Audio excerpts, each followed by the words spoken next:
Hey everybody, it's Harry from SlapYoDaddyBBQ, the YouTube channel that teaches you how to master barbecue so you can spread barbecue love. I'm super excited today because I'm going to take on one of my viewers. His name is Jim McKee. He been posting on my comments in my YouTube videos saying that I'm wasting his time because he says that, Harry, you take too long to cook brisket. Sometimes you take 21 hours on a low and slow. Sometimes you take 6 hours on a hot and fast. Why can't you cook a brisket in less than 2 hours? Jim, this episode is for you because I'm going to show you how we're going to use Jealous Devil charcoal and a full-size packer brisket, about maybe 14 pounds, and cook it super duper fast for you. I call it Harry's Warp Speed Brisket in under 2 hours.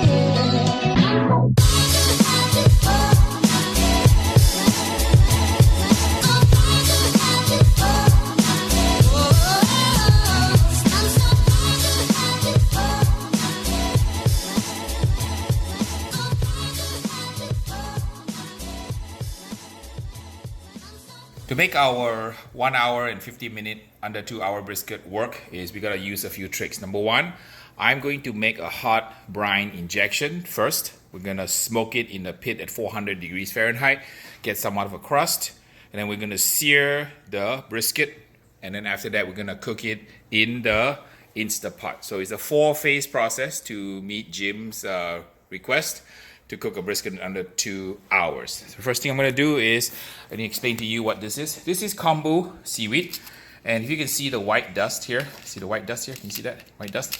That's a natural form of MSG. So Professor Ikeda in the University of Tokyo in 1908 discovered this white dust and analyzed what it was. Even though the Japanese have been using kombu in cooking their soups and stews for over 1,000 plus years, because it gives great flavor, he isolated a compound called MSG. So MSG is a naturally occurring substance, and it's in your brain, it's in your body, because it's glutamic acid, one of the 20 amino acids on earth. People don't like it when I tell them that MSG is safe, because a lot of folks are anti-MSG, but that's okay. They have another video, which I'm going to place in the link for you to see, where I explain the genesis of MSG, inocyanates, guanalates, going back 1,000 years with shiitake mushrooms, and then katsubushi, Japanese bonito. So that's too long for me to mention in this episode, but just suffice to say, I'm going to put the kombu in here, and I'm going to basically leach off the white powder, which is the Ajinomoto or the MSG, which is a natural form, and I'll put it in here, and I will get the liquid to kind of soak into the thing. And I want to leach the MSG into the hot water. If you've ever been to a Japanese restaurant and had the Japanese miso soup, you have the same thing. That's MSG in the seaweed. So we're going to inject this brisket here with the hot water salty solution of about 6% salt. We're going to make a kosher salt brine with the MSG. The water will turn green in a little bit, and all that MSG dust from the kombu will be leached into the water, creating a beautiful dashi style Japanese broth that we're going to use to create maximum flavor in this brisket, because this brisket is going to be cooked so fast and so hot that if we don't pump it up with a little bit of moisture first and flavor, I'm not going to get a championship result in 2 hours. Here's a prime brisket, about 14, maybe 16 pounds trim, competition style. I'm going to skip the trim because I'm going to leave a link in this video card on how I've done 15 other briskets with trim. So we're going to skip the trim, show you guys how to inject with some umami ingredients we're going to use. We have basically gotten rid of the MSG dust on the kombu seaweed. Now I'm taking take it out. Drip dry here. And then the liquid is a little kind of greenish brown liquid here, and that's chock full of natural flavors, umami flavors. And this tradition of creating flavors goes back at least, I don't know, a couple of thousand years among the Japanese and the Chinese. And this broth here is a little bit salty, and I'm going to test it for salinity. I want to get about 6% salinity on the broth to inject. I'll give it a taste here. So, okay, it's chock full of that umami flavor, and it's also a little bit salty. So not salty enough yet. I need to get it to twice the level of salinity of the ocean. So for those of you who have ever swum in the ocean, and I know some people watching my videos may not have, but if you swim in the ocean, all of us have tasted salt water. Salt water is about 3.1%. I need to get the salinity to about 5 to 6%. I'm going to use it my taste buds. I'm going to add a little bit of salt to it. And it's going to be twice as salty as ocean water. So if ocean water is yucky, I have to get this to yuckier, which is approximately about 5 to 6% salinity. 5 to 6% salinity means that in 100 pounds of water, you would dissolve 5 to 6 pounds of salt. That's how you measure the salinity. Now, if you have $75, you can go buy your salinity meter on Amazon. I'll leave the link in my description below for those of you who are hardcore scientists. But for the most part, I know how it tastes like, so I'm going to taste it again one more time. Ooh, yeah. Okay, that's about right. So that's yuckier, and I've got my solution ready to go to inject to the brisket. So just to recap, we inject hot liquid, salty liquid into the brisket. Phase 1, phase 2, we smoke it in a pit at 400 to 450 degrees hot. We sear it, and then we put it in the Instapot. So next thing I'm going to do is teach you guys how to make a quick rub. I have some celery salt here, about 3 tablespoons of celery salt in here. And I have some coarse ground Malabar black pepper here. I'm going to mix the salt and the black pepper together. I use celery salt because it gives better flavor. So that's a tip, black belt tip from me. For those of you who want to follow me, you can watch my 10, 15 other brisket videos. I should explain to you kind of the genesis behind this product here. So I've got my rub, I've got my injection, I got my injector. We're ready to inject the brisket. Here's my injector. I'm gonna get a little bit of beef Vaseline on it first. So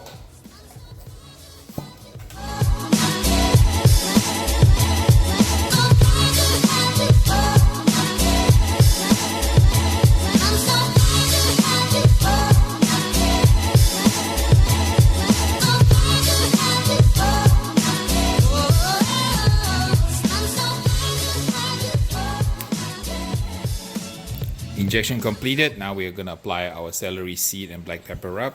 So, get a nice thick coating on it.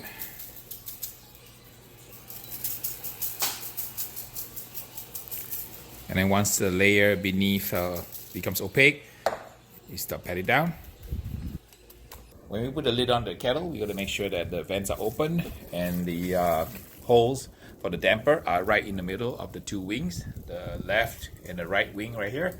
And then we want to make sure that the damper and the exhaust is right in the middle, so you get a nice convection current going this way like so, and then going this way like so. And then we leave the vent completely open so that it will heat up to about 400 degrees. Our pit is nice and hot. We are pushing about 500 degrees. We'll put the brisket in and let it get set with the crust. Brisket on.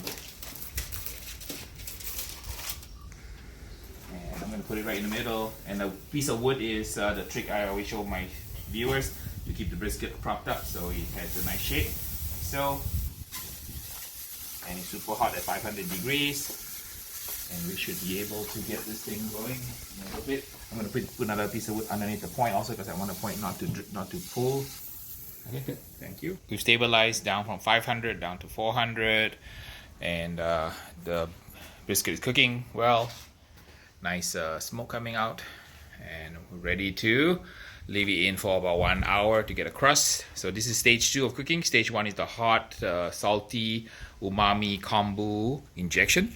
Second is a smoke for 1 hour. Third is going to be a sear over the hot coals.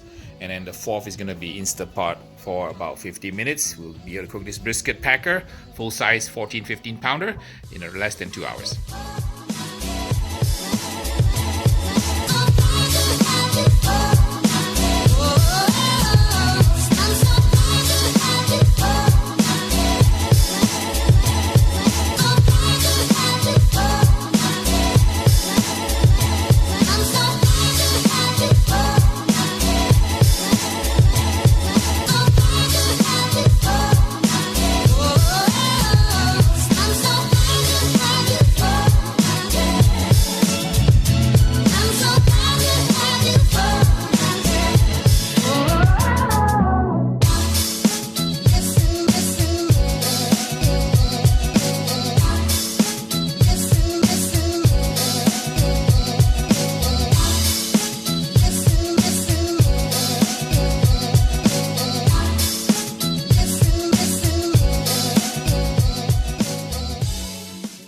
The Instapot shows that it's done, and I can tell because look at this stopper. Let's zoom in a little bit. See this stopper? So this stopper has gone down, so that means it's safe. And then when you check it, yes, it doesn't vent anymore. So the brisket is ready. Look at how beautiful that thing is.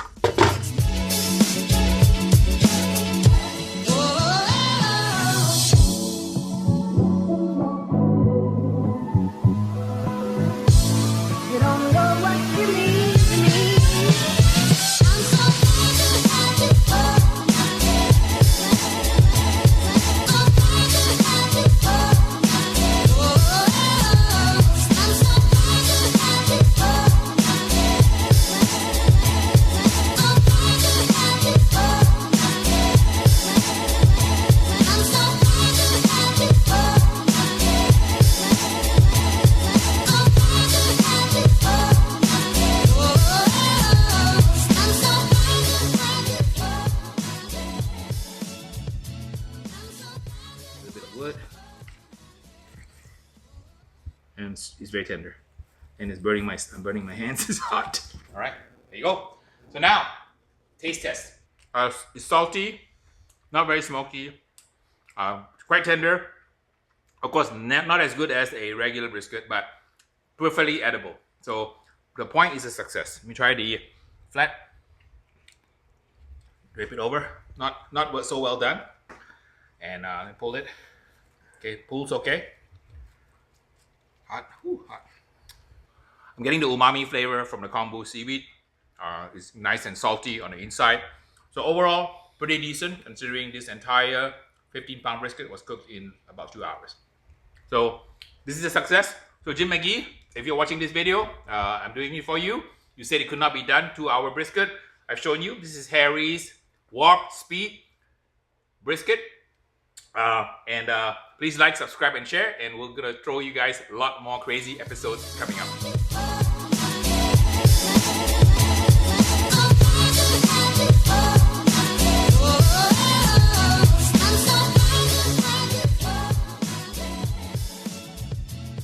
Master Judge Donna is tasting the brisket. So, what do you think? For 2-hour brisket, passable? Not bad. I mean, if I were a backyarder and I cook this for my family, I think that not shabby considering that 1 hour smoke. We cook it, sear a little bit, right? Rob held the camera while I seared it, and then we just cooked it in the Instapot for 60 minutes, and I think perfect. Actually, it would have gone maybe another 10 more minutes, right? Instapot. If I had to improve this further, I would cook it maybe about 110. 60 minutes is less. So actually, next time if I want to cook it under 2 hours, smoke will be 50 minutes instead of 60 minutes. So cut down the smoke time, 50 minutes, and then we'll do the Instapot 1 hour 10. That would be a better combination. So for the next episode, we'll try something different. Okay. Pretty successful. I am completely amazed. You never know. If you don't try, you will not know. So thanks again, Jim McKee. I hope this answers your question. And I would have not known that it's not possible to make a warp speed brisket. So hopefully my viewers like this kind of stuff. That's crazy ass Harry. Up at it again. I don't know.